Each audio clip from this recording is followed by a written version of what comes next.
बिस्तर कलेक्शन के क्रम में टुंडला का मेरी ज्वाइनिंग के बाद पहला इंस्पेक्शन मैंने रखा है। टुंडला पोस्ट एक इम्पॉर्टेंट आरपीएफ का इस्टेब्लिशमेंट है, तो मैंने सोचा कि सबसे पहला विज़िट यहीं किया जाए और यहाँ के लोगों को, यहाँ की समस्याओं को, यहाँ पे क्या आरपीएफ कर रही है, क्या उसका कार्य है, उस संबंध में जानकारी लेने में आज यहाँ आई हूँ। किस तरह की कमियाँ, किस तरह की व्यवस्था यहाँ पे मिली हैं आपको? अभी तो मैं शुरुआत करूँगी, अगर आप थोड़ी देर बाद पूछते तो मैं बताती, बट मैंने इसका पहले लास्ट वीक मैंने डिवीज़न वाइज मैंने वो किया एनालिसिस, और डिविजन्स के सारे जो इम्पोर्टेंट पोस्ट होल्डर्स थे, पोस्ट कमांडर्स और सीनियर डीएससीज ने वहाँ पे मुझे प्रेजेंटेशन दिया, और हम लोगों ने ओवरऑल ओवरव्यू लेते हुए टुंडला में कुछ समस्याएं हैं जो मुझे समस्या पूरे क्षेत्र में नज़र आ रही है। वो अलार्म चेन पुलिंग की या ट्रेनों पर पत्थर मारने की घटना बहुत ही आम है यहाँ पर, और आप लोगों के माध्यम से मैं लोगों को भी अनुरोध करूँगी कि इस तरह की घटनाओं को अंजाम ना दें, क्योंकि ना सिर्फ यात्रियों के जान को इससे खतरा है, बल्कि ट्रेन की सुरक्षा का भी बहुत बड़ा प्रश्न आता है यहाँ पर। कुछ ऐसी घटनाएं हुई हैं पास्ट में, जैसे स्टोन पेल्टिंग है, जिसको पत्थर मारने की घटनाओं से ड्राइवर और गार्ड को इतना फेटल इंजरी हुई कि वो ऑन द स्पॉट उनकी डेथ हो गई, और जिससे ट्रेन की सुरक्षा और संरक्षा का बहुत बड़ा मुद्दा है। तो मैं आप लोगों के माध्यम से ये लोगों को अपील करना चाहूँगी कि इस संबंध में ऐसी कार्रवाई ना करें। कम से कम पत्थर मारने की घटनाओं को, हमारे प्रीमियम ट्रेन से हम पे भी अक्सर पत्थर मारने की घटनाएं वंदे भारत और राजधानी,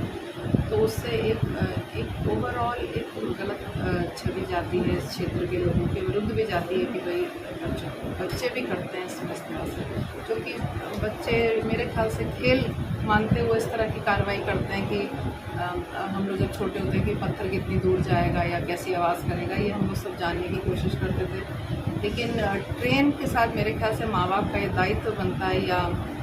जहाँ पे वो शिक्षा ले रहे हैं वहाँ स्कूलों का ये दायित्व बनता है कि वो इस तरह के लेक्चर्स दें, इस तरह के बच्चों को दिमाग में डालें कि ऐसा करने से, क्योंकि बच्चे तो अपराधी नहीं हैं, ना ही हम उनको, मैं चाहूँगी भी नहीं, मैंने इस संबंध में निर्देश भी दिए हैं कि बच्चों को अगर वो इस तरह से कृत्य कर रहे हैं तो उनको उन बच्चों की तरह से ही जो कार्रवाई की जाती है, उनको काउंसलिंग बहुत ज़रूरी है,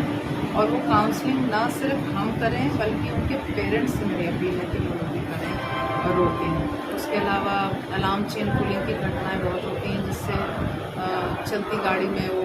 पत्थर मार के मोबाइल गिराने की घटनाएं, इस तरह का ये पूरे एनसीआर की ये ज्वलंत समस्या है। मैम, ट्रेनों के अंदर जो किन्नर यात्रा करते हैं ना, वो यात्रियों को बड़ा परेशान करते हैं, स्लीपर कोच में घुस जाते हैं, ज़बरदस्ती लोगों को परेशान करते हैं, उनके खिलाफ क्या कार्रवाई होगी?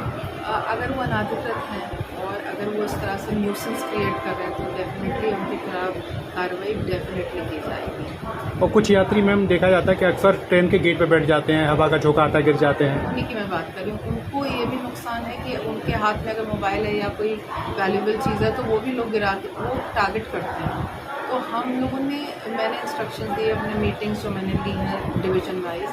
मैंने अवेयरनेस ड्राइव चलाने का मैंने एक डिसीजन लिया, जो कि चालू भी हो गई हैं। तो